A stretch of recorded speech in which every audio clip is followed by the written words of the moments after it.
দেয়? আমাদেরকে কি বলে? মৌলবাদী বলে। বলে বলে ওই যে রাজাকার বলে। হ্যাঁ, রাজাকার রাজাকার খেলার দিন শেষ। মন মতো হইলে মুক্তিযোদ্ধা, মন মতো না হইলে রাজাকার, এই দিন শেষ। ওই দিন আর নাই, এই কার্ড দিয়ে আর খেলার দিন নাই। এগুলো মানুষ আর খায় না এখন, এগুলো গিলে না আর। সাধারণ মানুষ বড্ড সচেতন। দেখেন, কালের বিবর্তনে, সময়ের আবর্তনে একই পরিক্রমা আমাদেরকেও ট্যাগিং করে। আমাদেরকে মৌলবাদী বলে, ব্যাকডেটেড বলে, রাজাকার বলে, জঙ্গি বলে, যুদ্ধাপরাধী বলে। আছে না এরকম? ওয়াসবির আলা মা ইয়াকুলুন, নিজের সাথে মিলায় নেন। যা বলে ধৈর্য ধারণ করো। ওয়াহজুরহুম হাজরান জামিলা, জাস্ট ইগনোর দেম, ভালোভাবে ইগনোর করেন, খালাস, সালাম দিয়ে কেটে পড়েন। তাহলে প্রিয় ভাইরা, এই বিপদ আপদ আমাদের পিছু ছাড়বে না, পিছু ছাড়বে না। নবীদের পিছু ছাড়ে নাই, আমরা কোথায়?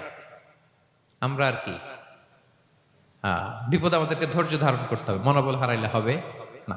দেখেন বিশ্বনবী কিভাবে আপনাদেরকে সান্ত্বনা দেয়। বিশ্বনবী বলেন, আজাবান লি আমরিল মুমিন, মুমিনের ব্যাপারটা বড় আশ্চর্যজনক। ফাইন্না আমরাহু কুল্লাহু লাহু খাইর, মুমিনের জীবনে যা ঘটে সবটাই খাইর, সবটাই কল্যাণ। ইন আসাবাতহু সাররাউ শাকারা ফাকানা খাইরাল্লাহ ওয়া ইন আসাবাতহু দাররাউ সাবারা ফাকানা খাইরাল্লাহ। মুমিনের জীবনে যদি সুখ আসে তাহলে মুমিন শুকরগুজার হয়, এটা তার জন্য ভালো। আর যদি মুমিন জীবনে দুঃখ আসে তাহলে সে সবর ইখতিয়ার করে, এটাও তার জন্য ভালো।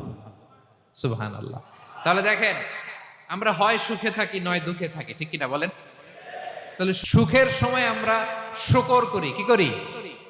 শুকরগুজার হই। শুকরিয়া করাও একটা ইবাদত, শুকরিয়া করাও কি? আর দুঃখের সময় আমরা সবর করি, সবর করাটাও একটা। তাহলে আমাদের পুরো জীবনটাই ইবাদত, পুরো জীবনটাই সুখের সময় শুকর আর দুঃখের সময় সবর। আওয়াজ করে বলেন, সুখের সময় শুকর আর দুঃখের সময়। এই দুই ইবাদত মুমিন জীবনে চলমান, কন্টিনিউয়াস, একটা উইন উইন সিচুয়েশন। কি বলেন? উইন উইন হয়ে গেল না? যেই পরিস্থিতিতেই থাকে আমাদের জন্য লাভ। আল্লাহু আকবার। তাহলে প্রিয় ভাইরা, এটাই জীবনের বাস্তবতা। সবর আমাদেরকে ইখতিয়ার করতে হবে, হতাশ হওয়া যাবে না। অনেকে আমরা অল্পতে হতাশ হই। এই যে আমরা ধৈর্য ধারণ করছি, এর ফল পাচ্ছি না। দীর্ঘ দেড় দশক ধরে ধৈর্য ধারণ করছেন না আপনারা? এখন মুক্তি, স্বাধীনতা, বিজয় এনে দিয়েছে কে? ধৈর্য ধারণ করুন। ধৈর্যের যে ফলাফল, এটা বড় মিষ্টি। ধৈর্য এমন একটা গাছ, এই গাছের সারা গায়ে কাটা, কিন্তু এর ফলটা বড় সুস্বাদু, এর ফলটা বড় মিষ্টি। ধৈর্য ধারণ করার অভ্যাস করতে হবে প্রিয় ভাইরা। মুমিন হতাশ হয় না, হাল ছেড়ে দেয় না। মুমিন ভরসা রাখে একজনের উপর, তিনি কে? লা তাইয়াসু মির রাউহিল্লাহ ইন্নাহু লা ইয়াইয়াসু মির রাউহিল্লাহি ইল্লাল কওমুল কাফিরুন। আল্লাহর রহ থেকে, রহম থেকে নিরাশ হয়ে যাও না। কাফির ছাড়া, অকৃতজ্ঞ ছাড়া কেউ আল্লাহর রহ থেকে, আশা থেকে নিরাশ হয় না। শয়তানের সবচেয়ে বড় মিশন হলো আমাদেরকে হতাশ বানানো, এটা খেয়াল রাখবেন। শয়তানের সবচাইতে বড় মিশন কি?